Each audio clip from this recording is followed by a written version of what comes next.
So let's talk a little bit about how to open up a bar, or what you should do while opening up a bar. And let's start from the basics. Let's say you're the key holder, the manager or the owner gave you the key. The bar opens up at 11 o'clock. What time do you think you should get there? I would get there by 10, at least 45 minutes early, if not 10:15, okay?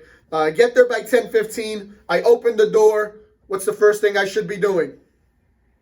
Let's turn on the lights. Yes, let's turn on the lights.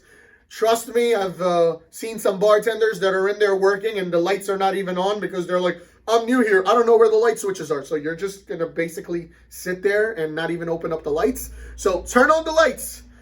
Other than turning on the lights, you see these neon lights that you have here on the windows, under the bar? Those are really important. One of the biggest problems I used to have with my bartenders is I would be driving down my block of where the bar is, and it might be a hot summer day, and I'm like, damn, I need a beer. And what do you look for? You look for those neon signs, right? So I want my bartenders, or if you're the bartender, you need to turn those neon lights on. It's a sign, come on in, we're open, or there's a beer here. So turn those neon lights on as soon as you walk into your bar.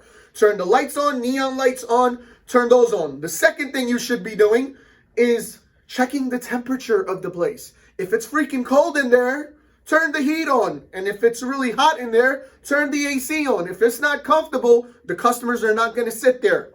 The third thing, and I think this is the most important thing you should be doing, is checking your ice machine first. Because if your ice machine's not working, you're out of luck.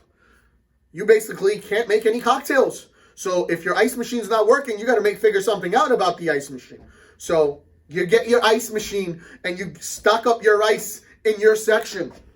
So those are the three major things you should be doing. After that, once you have the ice machine up and running, I would personally put on some entertainment, put some music on, put some TVs on, create that little buzz, create that little excitement at that bar. Customers might start walking in and you're still setting up and you don't really have time to conversate with them because you have to get ready for the bar. At least they can watch the TV or listen to the music and still entertain themselves. So put the entertainment on. After you've put the entertainment on, definitely start working on those garnishes, the lemons, the limes, the oranges, the wedges, whatever you need to do. Make sure your garnishes are up and ready. After that, you want to check up on your inventory. Make sure you have what you need to run a bar. If you know it's Friday, you're going to be really busy with Hennessy. Make sure you have the extra bottle, okay? Make sure you have juices ready to go. You should make sure you have extra batches of juices ready to go. Make sure your glassware is washed. Make sure your sinks are all set up for cleaning. So all these things will definitely help you making sure that you don't get stuck when it's time, when it's getting busy. When it gets busy, this is your chance to make money. Okay, there should be no smoke break, no bathroom break, none of that stuff. You need to be ready, and you're gonna get 2 hours of making that money. So in those 2 hours, you gotta bang it out. You gotta make sure you're on top of things, and after that, basically a bartender normally only works for 2 hours. Guys, yes, you might have a 6 or 8 hour shift, but that 6 or 8 hour shift, you're mostly going to be prepping, setting up, and getting ready for that rush.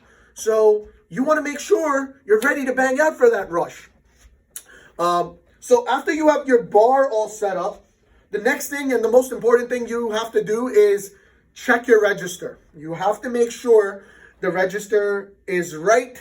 When I mean it's right, you're going to start off with a bank. The bank could be $200 in your register.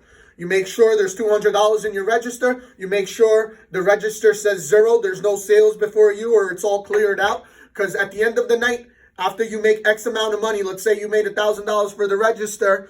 After you take that $1,000 out, you should also have $200 left because that was your bank. You have to make sure the bank is always correct.